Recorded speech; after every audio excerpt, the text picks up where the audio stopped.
સંતવાણીનો દોર, સત્સંગનો દોર સદગુરુ મહારાજની કૃપાએ અદ્ભુત ચાલ્યો છે. ખરેખર જેના જીવનની અંદર સદગુરુ મહારાજનો યોગ થયો હોય એનું જીવન કેવું બને? એનું જીવન નિર્મળ અને નિરાળું બને.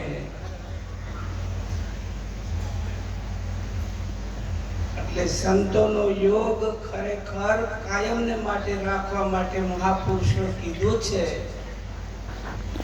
અત્યારે બેઠા હોય અને રંગ અનેરો ચડી જાય છે અને પછી રંગ ઉતરી જાય છે તો વિચારવાનું કંઈક ઘટે છે.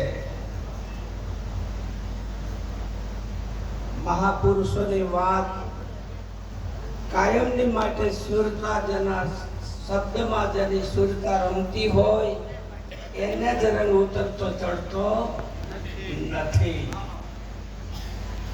ઉતરવા ચડવાનું કારણ આ જ પડ્યું છે.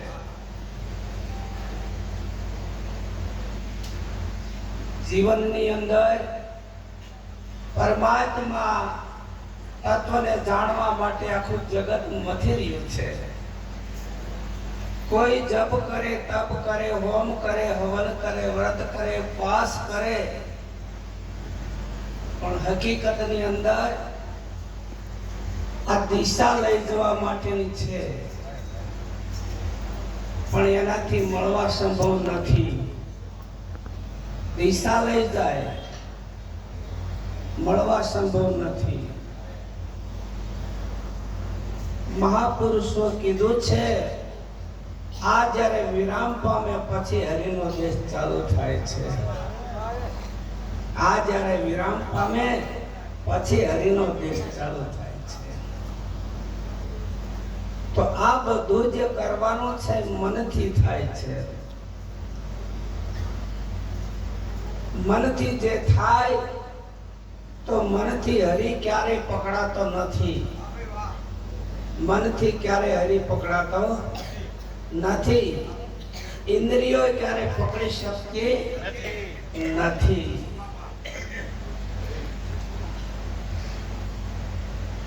મન વાણી ઇન્દ્રિયો ના પહોંચે ત્યાં હરિનો દેશ છે. મન વાણી ઇન્દ્રિયો ના ન પહોંચે ત્યાં હરિનો દેશ છે. એટલે મહાપુરુષની વાત જેને લક્ષમાં આવી ગઈ એ આનંદ કરે છે. જ્યાં બેઠા હોય ને આનંદ કરી રહ્યા છે. જ્યાં બેઠા હોય ને ત્યાં આનંદ કરી રહ્યા છે. કારણ કે એની સુરતા શબ્દમાં જ રમતી હોય છે.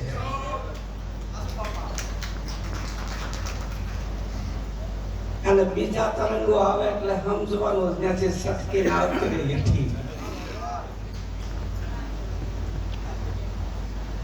એટલે હકીકતની અંદર આગળ સુરતાની વાત કરી. બેડામાં સુરતા બહેનોને હોય લટકા મટકા કરે પણ ત્યાંથી સુરતા ખલતી નથી. એમ જગતના વ્યવહારો બધાય કરતું હોય પણ ન્યાય એની સુરતા શબ્દમાં કાયમની માટે પોતાના સ્વરૂપમાં રમતી હોય એવા મહાપુરુષો જ આનંદ માણી શકે છે.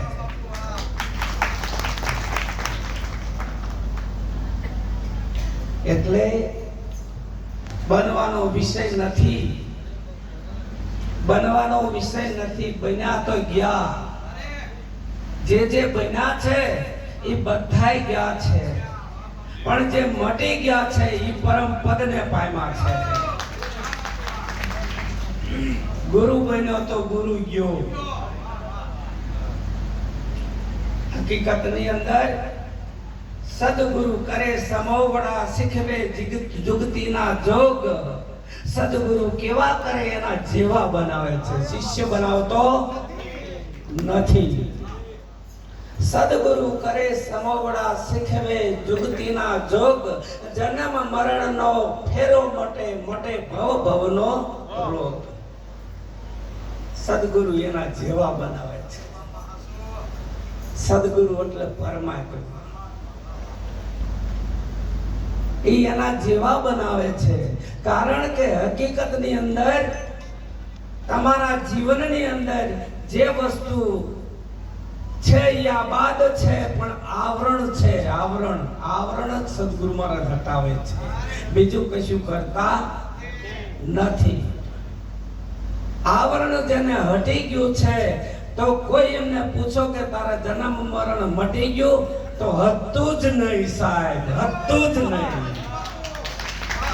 હતું જ નહીં. પણ જ્યાં સુધી આ ખબર નથી ત્યાં સુધી આવરણ હતું. એટલે માનતો તો હું જન્મું છું, હું મરું છું, અને માનતો તો આ માની લીધેલું હતું. અને માનેલી લીધેલું જ્ઞાન ક્યારેય તમારા કામમાં આવશે નહીં. વિચારવાનું, વિચારમ પરમ જ્ઞાનમ. વિચાર કરશે અને પરમ પદને પામશે. વિચાર નહીં કરે તો આ બધું હાલે છે, આનંદ કરશે, પણ પરમ પદને નહીં પમાય. એટલે મહાપુરુષોની વાત ખરેખર બહુ ગહન છે. આ વાતને જેમ તેમ વહી જાય તો ખરેખર જ્ઞાન થાય નહીં. કદાચ 80 વર્ષ વીતી જાય તો ઠાર નો ઠાર, ઓલો ગોલો હોય ને ઘાસીનો ગોલિયો, ઘાણી ફરતો ફરતો ફરે ને ઈ જ પાટા છોડે એટલે ઈ ગમાણ ને ઈ ઘાણી. એને એમ થાય કે હું તો ઘણું અંતર કાપી આવ્યો, જાત્રાએ જી આવ્યો, ફરું છું, હાલું છું, પાટા છોડે તે એની ઘાસી ગાણી ને એની એક ખીલો. એમ જીવનની અંદર ખરેખર સદગુરુ મહારાજનો યોગ જ એવો છે કે સદગુરુ મહારાજ જ્યારે તમને આમને જે ઝાંખી કરાવે છે એમાં સુરતા કાયમ રહે તો અહોભાગ્ય છે. બાકી જગતના પદાર્થમાં જેની સુરતા છે એ ક્યારે પદને પામી શકે નહીં. कीड़ी चोखो ले चली बीच में मिली डाल, दो बाता ना बने का चोखो ने का डाल. બે વાત ક્યારે બનશે નહીં. કા તો વર્તી થઈને રખડશે ને કા સુરતા થઈને રખડશે. વાત એક જ બનશે. મહાપુરુષોની વાત વિચારવા જેવી છે. જેને જેને વિચાર્યું છે એને જ જ્ઞાન થયું છે. એટલે ઘણી વખત હું તો કહું છું કે ખરેખર પરમાત્માએ જે વસ્તુ બનાવી છે પરિવર્તનશીલ છે, પરિવર્તનશીલ. હકીકતમાં આગળ ભાઈએ વાત કરી શું જન્મે ને શું મરે ને શું આવે ને શું જાય. કૃષ્ણ અર્જુનને કે જે જન્મે એ મરે, જે આવે એ જાય. આત્મ તત્વ અમર છે અર્જુન, આત્માને કાળ ન ખાય. ન જન્મે ન મરે ન આવે ન જાય. આત્મ તત્વ અમર છે અર્જુન, આત્માને કાળ ન ખાય. જો ઈશારો કર્યો છે જે જન્મે તે મરે. મરવું એટલે એમાં મળી જવું. પાંચ તત્વમાંથી છૂટા પડ્યાના દેહ બંધાણો છે. આ એક દિન સમયમાં મળી જવાનું છે. બાકી આત્મા આવ્યો નથી ને જવાનો નથી. જો તમે આત્મા હોય તો તમારે આવવા જવાનું ન હોય, અને જો તમે દેહ હોય તો તમારા લગવાડ છે ને છે. આરોપેલી વસ્તુ ઉપર લગવાડ રે તો જન્મ મરણનો ચક્કર મટે નહીં. આરોપ લીધો છે, બે બાજા હોય અને કદાચ એક બે ખૂન કર્યું છે, આરોપ લીધો કહેવાય. એમ દેહ તમે નથી અને દેહનો આરોપ લીધો છે, એટલે દેહનો ભાવ તમારે તૂટતો નથી. અને એ તૂટતો નથી એના માટે તમે ધ્યાન, ધારણા, સમાધિ અને ગમે એવું નામ સ્મરણ કરો છો, પણ હકીકતમાં એનાથી ભાવ તૂટતો નથી. સદગુરુ મહારાજ એની બાદ બાકી કરાવે છે. શું કરાવે છે? બાદ બાકી કરે છે. આજ મારે આનંદ છે બિન અવિચળ ઉગ્યો, જીવ શિવનો તો સંશય મટી ગયો, માર્ગ મુક્તિનો સૂજો. શું છે? આજ મારે આનંદ છે કે છે. જે મહાપુરુષને, જે સદગુરુ મહારાજના ચરણે જાય છે અને એના એ જ તત્વનું જ્ઞાન કરાવે છે, ત્યારે એ બોલ્યા છે આજ મારે આનંદ છે. દિન અવિચળ ઉગ્યો. દિન એવો ઉગ્યો કે જે ચલાયમાન ક્યારેય થાય નહીં. અખંડ એવું મને તત્વ મારા ગુરુ મહારાજે મને નક્કી કરાવ્યું છે. આજ અમારે આનંદ છે. દિન અવિચળ ઉગ્યો, જીવ શિવનો તો સંશય મટ્યો. જીવ કોને કહેવો, શિવ કોને કહેવો? તો મહાપુરુષો જીવ શિવની વાત કરતા કે છે અવિદ્યાના કારણે જીવ છે અને માયાના ઉપાધિને કારણે શિવ છે. પણ એથી બેથી પરમ તમે છો, તમારું સ્વરૂપ છે એ તમે છો. એટલે જીવ શિવથી પર છે એ વસ્તુને જાણવાનું મહાપુરુષે કીધું છે. એટલે કે છે જીવ શિવનો મારો સંશય મટી ગયો. જેમ વંટોળિયો વંટોળિયો થયો અને ચક્કર પડીને આંટી પડી ગઈ, એ અવિદ્યાની જ આંટી છે. સદગુરુ મહારાજ અવિદ્યાની જ આંટી છોડાવે છે. એ નક્કી વાત છે. જેને નક્કી થઈ ગયું એ અવિદ્યાની આંટી જ મટી છે. બાકી કઈ આમાંથી કઈ કાઢે એવું નથી, કઈ અંદર દાખલ કરે એવું નથી. વસ્તુ જે ભ્રમણા છે એ જ સદગુરુ મહારાજે તોડી છે. આ ભ્રમણા ક્યારે તૂટી જાય કે ખરેખર તમારી સુરતા તમારા સ્વરૂપમાં રહેતી હોય, સદગુરુના વચન ઉપર દ્રઢ વિશ્વાસ હોય તો જ. નહીતર તો ઘણા હલી ગયા છે બાપા, ઘણા આગા પાછા થઈ ગયા છે. આમાં કાંઈ ભાળ્યો નહીં. કે શું કે છે? આમાં કાંઈ ભાળ્યો નહીં. વિચારો સાહેબ, જે વસ્તુ પરમ તત્વ તમને નક્કી કરાવી દીધું તોય તમે હજુ ગોતવાનું તો મટ્યું નહીં. માંગણ મૂકતો હતો કે છે જગતનો નાથ ને પાછું માંગણ બન્યો. માંગણ શું કહે છે? માંગણ બન્યો. માગે જેને તેની આગળ કે મને આ મટાડો કે આ આપો. ખરેખર સદગુરુની હમણાં કીધું ને, સુખ ને આ દુઃખ આવે વાલાની ઈચ્છા વડે.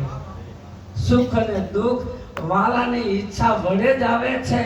પણ તમે જો એ મટાડવા જાઓ તો એની ઈચ્છા છે તે મટી જ જશે, અને મટાડવા કોશિશ કરશો તો મેળ પડશે નહીં. જીવનની અંદર પરમાત્માની વાતને વિચારો.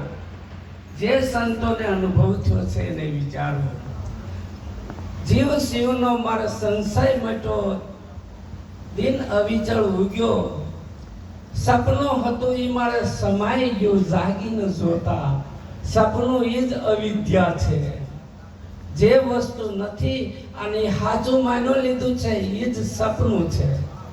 જેમ સપનામાં રાજા બન્યો અને જ્યાં આંખ ઉગડે એટલે ખોટું ને કે હાચું ખોટું ને. તો સદગુરુના ચરણે જાય એટલે તમે માન્યું છે હું દેહ છું, એ ખોટું ને. એટલે મહાપુરુષની વાત વિચારો. સપનું હતું એ સમાઈ ગયું જાગીને જોતા. નિજ નામનું નક્કી થયું આ બધી ખટપટ ખોતા. નિજ નામનું નક્કી કર્યું. નિજ નામ સદગુરુ મહારાજ નક્કી કરાવે. નિજ નામ એટલે પોતાનું સ્વરૂપ. સદગુરુ મહારાજ એ જ નક્કી કરાવે છે. બધી ખટપટ ખોતા. નો જોબ કરવા પડ્યા, નો તપ કરવા પડ્યા, નો હવન કરવા પડ્યા. આ બધી ખટપટ ખોવાઈ ગઈ. આ ખટપટ કે રહેવા દીધી નથી. અને રહી જાય ને તો આપણી કઠણાઈ કે ફાહો ગુરુએ કાઢી નાખ્યો અને પાછો આપણે ગાલી દીધો. ફાહો ગુરુએ તો કાઢી દીધો છે પણ પાછો આપણે નાખી દીધો છે. અમારે ખોડદાસ મહારાજ અવારનવાર એક દ્રષ્ટાંત દેતા એ વાત કરી અને પછી મારે વાણી વિરામ કરીશ. કદાચ મારો ટાઈમ પૂરો થતો હશે. એક મહાપુરુષ કે છે વાત કરતા હતા. એક મદારી હતો. મદારીને એક માકડું હતું. માકડું લઈને આ ગામથી પરગામ જતો હતો અને માકડાને રતનીઓ બનાવીને નચવતો હતો. તે ઉનાળાનો ધોમ ધકતો તાપ, એક ગામથી બીજે ગામ જવામાં તાપ બહુ હતો. તે એક ઘટાદાર વૃક્ષની નીચે સૂતો. માકડાને એના થડારે બાંધી દીધું. માકડાના થડારે બાંધી દીધું અને માકડા ઉપર એટલા કેટલાય હતા. એટલે આ તો આપણી નાતનું બંધાયેલું છે. હું કે છે આ આપણી નાતનું છે ને બંધાયેલું છે. આ તમે અમારી નાતના છો ને બંધાયેલા છો એટલે અમે છોડીએ છીએ. એટલે કે આ તો આપણી નાતનું છે અને બંધાયેલું છે. ઓલો તો ઘસઘસાટ ઊંઘી ગયો અને ઉપરથી ઓલા જે નતા બંધાયેલા ને આ હેઠા ઉતર્યા અને આવીને ડોકમાંથી ગાળિયો કાઢી નાખ્યો. ગાળિયો કાઢીને તો એ તો લઈ ગયા છેલ્લી ટોચે બેહાડી દીધું. ક્યાં બેહાર્યું? તમને અહીંયા બેહાર્યા છે. ક્યાં બેહાર્યા છે? ન્યા બેહાર્યા છે. છેલ્લી ટોચે બેહાર્યા અને પછી તો ઓલો જાગ્યો. જાગ્યો એટલે કે છે કે એલા નિરાશ થઈ ગયો. રુચિ તૂટી જાય એટલે નિરાશ થાય ને કોઈ પણ. તે નિરાશ થઈ ગયો અને જોવા મળ્યો તો માકડું મળે નહીં. પછી એક ત્યાં વઢે માર્ગો નીકળ્યો. એલા બાપા કેમ તમે નિરાશ થઈ ગયા છો? તો કે મારું એક માકડું હતું એ ખોવાઈ ગયું. કે હું કીધું ખોવાઈ ગયું. ત્યાં ઓલાની દ્રષ્ટિ અધર ઝાડવા ઉપર ગયા તો અસંખ્ય માકડા હતા. કે ઓલામાં છે તારું એકાઈ કે? તો કે હા. કયું? તો કે ઓલી છેલ્લી ટોચે બેઠું હતું ને બેઠું ઈ. તે હવે એને ઉતારવું કેવી રીતે? ચડવાની તો શક્તિ હતી નહીં. અવસ્થાવાન માણસ દાદરો ચડી ન હોગે. એમાં ઝાડવે કેમ ચડવું? ચડવાની શક્તિ નહોતી. અને પછી ઓલો કે ભાઈ ઉતારીએ. તો કે મારે ચડવાની શક્તિ નહીં. તો કરતો તો હું કરતો હતો? તો કે ડુગડુગિયું વગાડતો હતો. હું વગાડતો? ડુગડુગિયું વગાડતો હતો. તો ઈ શું કરતું? ઈ કે નાચતું હતું. શું કરતું હતું? ડુગડુગિયું વાગે ના જીવ નાચે છે બાપુ. ડુગડુગિયું માયાનું વાગે નાચે છે. ડુગડુગિયું કે વગાડતું નહીં, નાચતું હતું. એટલે કે એમ કરીને ડુગડુગિયું વગાડીને સદગુરુ મહારાજે તમને ક્યાં વગાડે દેતા? પાછા માયાનો ડુગડુગિયું વાગે ને તમે હેઠા આવતા રહ્યો. એ જ તમારી કઠણાઈ છે. કે ડુગડુગિયું જ્યાં વાગ્યું ત્યાં ન્યા મીડું નાચવા. કાયમની હેબિટ ખરી ને. પહેલું હતું એ પકડાણું ને પહેલું હતું ને એનું એ પકડાઈ ગયું. ગુરુ મહારાજે જે પહેલો આ દેહ ધ્યાસ હતો ને એ એમ ના મળ્યો. ગુરુ મહારાજે તો બાદ કર્યું પણ પાછું હતું એમાં પકડાઈ ગયું. એટલે માંડ્યું નાચવા માંડ્યું. એટલે જેમ જેમ વગાડવા માંડ્યું એમ આવ્યું હેઠું આવ્યું અને ડોકમાં પાછો ફાંહો નાખી દીધો. ડોકમાં પાછો ફાંહો નાખી દીધો. આપણી આ દિશા થઈ છે. વિચારવાનું સદગુરુ મહારાજની